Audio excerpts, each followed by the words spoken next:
Magandang umaga. Kung pinapanood mo ito ngayon, ibig sabihin, gusto mong simulan ang araw mo kasama ang Diyos. And that's a powerful decision. Hindi aksidente na nandito ka. May purpose kung bakit mo piniling makinig at maglaan ng oras sa Kanya ngayong umaga. Sa video na ito, hindi lang tayo basta magdadasal. Gusto muna nating maintindihan kung gaano kabuti ang Diyos. Dahil mahalaga iyon bago tayo humingi, magpasalamat, o mag-declare ng mga bagay sa buhay natin. Madalas kasi, nagpipray tayo pero kulang ang foundation. Hindi natin fully naiintindihan kung sino ang Diyos sa buhay natin. Ang totoo, maraming tao ang naniniwala sa Diyos, pero hindi lahat ay naniniwala na mabuti ang Diyos sa kanila personally.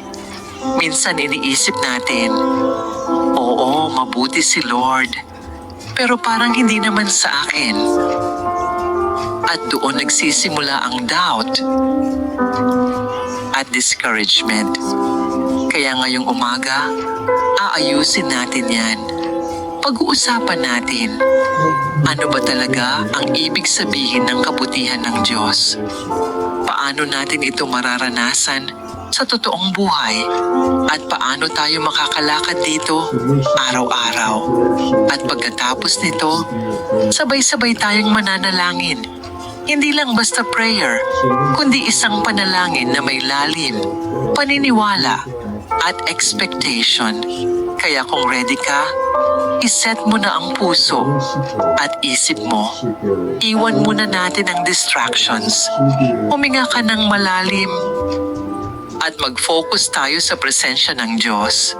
Ngayon, pag-usapan natin, ano nga ba ang kabutihan ng Diyos? Simple lang pakinggan. God is good. Madalas natin yan marinig, lalo na sa church o sa mga Christian posts. Pero kung iisipin mo, sobrang lalim ng statement na yan. Ang kabutihan ng Diyos ay hindi lang isang idea o pakiramdam. Hindi rin ito nakadepende sa sitwasyon mo. Hindi ibig sabihin na mabuti lang ang Diyos kapag okay ang buhay mo. Ang totoo, mabuti ang Diyos dahil iyon ang kanyang nature, iyon ang kung sino siya. Sa Bible, paulit-ulit itong binabanggit. Halos bawat bahagi ng scripture may patunay na mabuti ang Diyos. Hindi ito sinasabi ng isang tao lang. Maraming tao sa iba't ibang panahon ang nakaranas at nag-testify na mabuti ang Panginoon. Isipin mo, sa simula pa lang ng mundo, nang likhain ng Diyos ang lahat, sinabi niya na ang lahat ay mabuti. Ibig sabihin, ang pinanggalingan natin ay kabutihan. Ang mundo na ginawa niya para sa atin ay mula sa kanyang mabuting puso. At hindi lang iyon. Sa buhay ng mga tao sa Bible, lalo na sa mga awit sa Psalms, makikita mo kung paano nila paulit-ulit ipinapaalala na mabuti ang Diyos. Para bang ayaw nilang makalimutan ng mga tao. Para bang sinasabi nila, huwag mong kalimutan ito, mabuti ang Diyos. At may dahilan kung bakit. Kasi kapag naranasan mo na ang kabutihan ng Diyos, mahirap na itong makalimutan. Nagiging bahagi na ito ng buhay mo. Pero eto ang mahalagang punto. Ang kabutihan ng Diyos ay hindi lang para sa mga tao noon. Hindi lang ito para sa mga special o pinagpala na tao. Hindi rin ito limitado sa mga perfect. Ang kabutihan ng Diyos ay real, available, at para sa iyo ngayon. Hindi lang ito mababasa sa Bible. Pwede mo itong maranasan sa araw-araw mong buhay, sa provision, sa protection, sa peace na hindi mo ma-explain, at sa mga pagkakataon na akala mo wala ng pag-asa, pero may dumating na tulong. At higit sa lahat, ang kabutihan ng Diyos ay hindi passive. Hindi siya tahimik lang na nakatingin sa'yo. Siya ay kumikilos, nagpapakita, at naghahanap ng paraan para ipakita ang kabutihan niya sa'yo. Ngayon, gusto kitang tanungin at maging honest ka sa sarili mo habang sinasagot mo ito. Una, nakita mo na ba ang kabutihan ng Diyos sa buhay mo? Hindi kailangang malaki agad. Minsan, nasa maliliit na bagay ito. May pagkain ka, may taong nagmamahal sa'yo, may lakas ka pa para magpatuloy, at may bagong araw kang hinaharap ngayon. Kung iisipin mo mabuti, maraming pagkakataon na nandyan ang Diyos, even when you didn't notice. Pangalawa, naniniwala ka ba na mabuti ang Diyos sa'yo personally? Ito ang mas malalim na tanong. Kasi maraming tao ang sasagot ng, oo, mabuti ang Diyos. Pero pagdating sa sarili nila, may duda. Parang, siguro sa iba lang. Hindi ako karapat-dapat. Baka hindi para sa akin yun. Pero ang totoo, gusto ng Diyos na maintindihan mo na hindi ka exception sa kabutihan niya. Hindi ka nakalimutan. Hindi ka naiwan. At pangatlo, nabubuhay ka ba ayon sa kabutihan ng Diyos? Ibig sabihin, umaasa ka ba sa Kanya? Nagtitiwala ka ba sa provision niya? Pinipili mo bang maniwala kahit mahirap ang sitwasyon? Kasi posible na alam mo ang kabutihan ng Diyos, pero hindi mo ito ina-apply sa buhay mo. At doon nagkakaroon ng gap.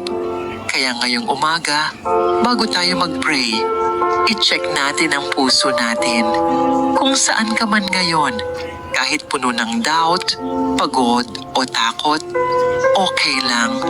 Dalhin mo lang yan sa Diyos. Hindi niya hinihingi na maging perfect ka. Ang gusto niya lang ay maging totoo ka at handang magtiwala. At habang nagpapatuloy tayo, buksan mo ang puso mo sa posibilidad na ang kabutihan ng Diyos ay hindi lang kwento, kundi isang realidad na pwede mong maranasan starting today. Ngayong naintindihan na natin kung ano ang kabutihan ng Diyos, tanong naman, bakit ba ito mahalaga sa buhay natin? Simple lang, dahil ang buhay na walang kabutihan ng Diyos ay kulang. Pwede kang may pera, may trabaho, may mga kaibigan. Pero kung wala ang presensya at kabutihan ng Diyos sa buhay mo, may part pa rin na parang empty. Lalo na bilang believer, hindi tayo tinawag para mabuhay ng normal lang. Hindi lang tayo tinawag para mag-survive araw-araw. Tinawag tayo para maranasan ang supernatural na buhay. Yung buhay na may peace kahit may problema, may joy kahit hindi perfect ang sitwasyon, at may provision kahit hindi mo alam kung saan manggagaling. Pero eto ang problema.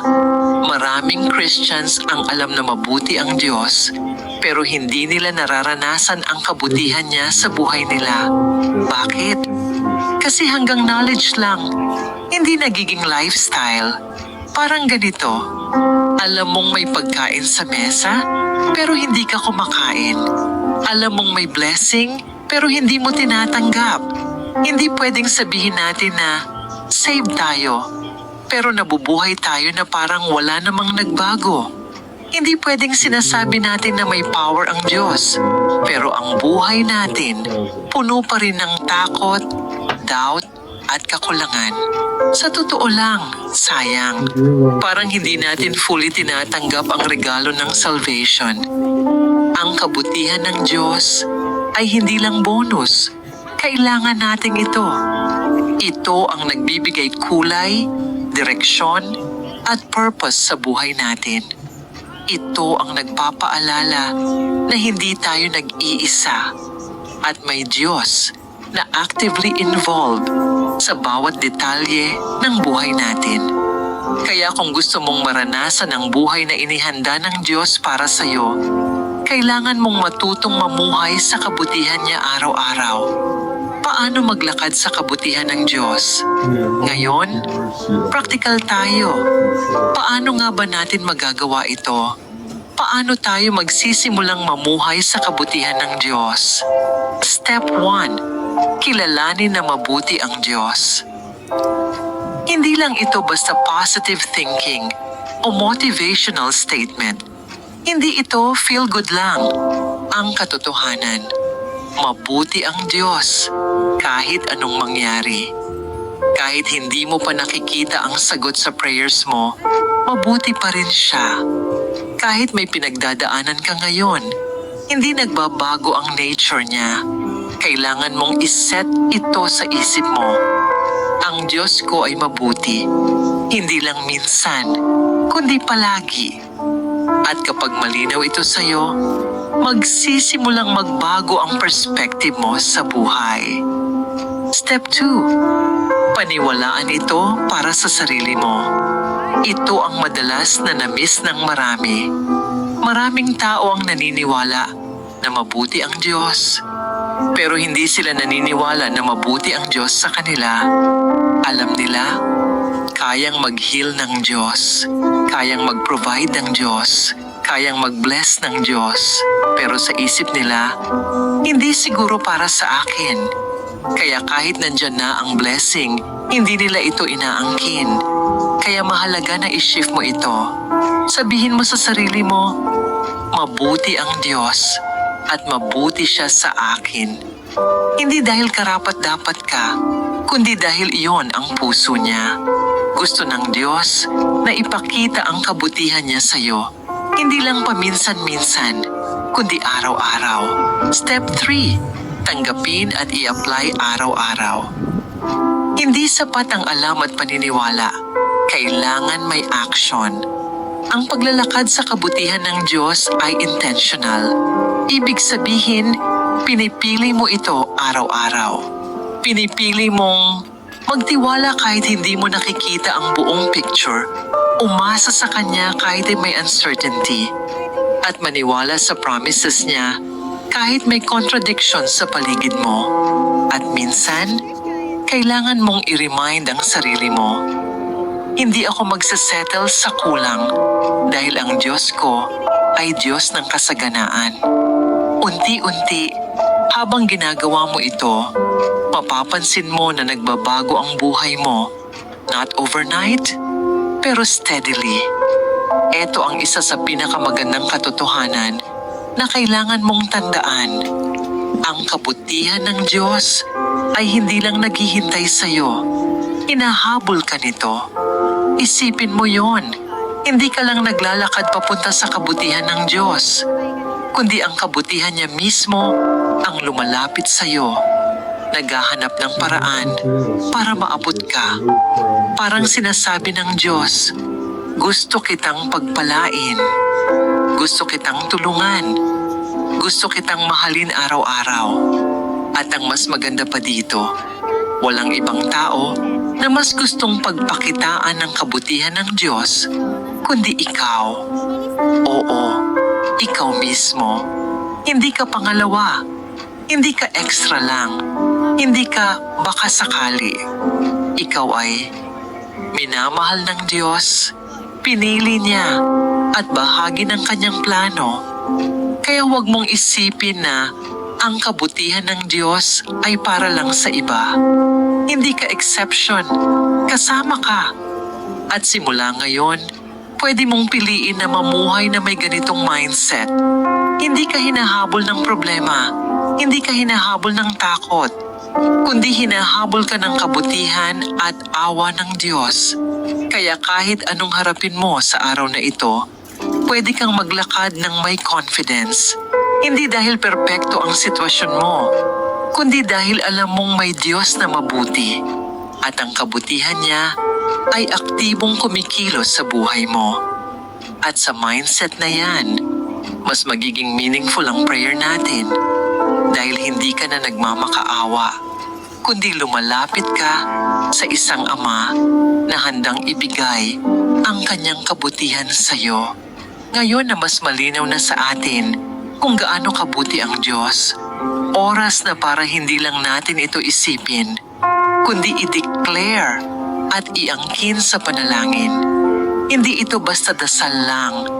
Ito ay moment ng connection mo sa Diyos. Kaya saan ka man ngayon, pwede kang pumikit, huminga ng malalim, at ilapit ang puso mo sa Kanya. Sumabay ka sa panalangin na ito, at kung kaya mo, sabihin mo rin ito ng buong paniniwala. Ama naming nasa langit, maraming salamat sa araw na ito. Salamat sa panibagong umaga at sa pagkakataon na lumapit sa iyo. Salamat sa iyong salita na nagpapaalala sa akin kung gaano ka kabuti. Salamat dahil hindi mo ako nakakalimutan. Salamat dahil ang kabutihan mo ay para sa akin. Hindi lang sa iba, kundi sa akin mismo. Panginoon, ngayong umaga, inaamin ko na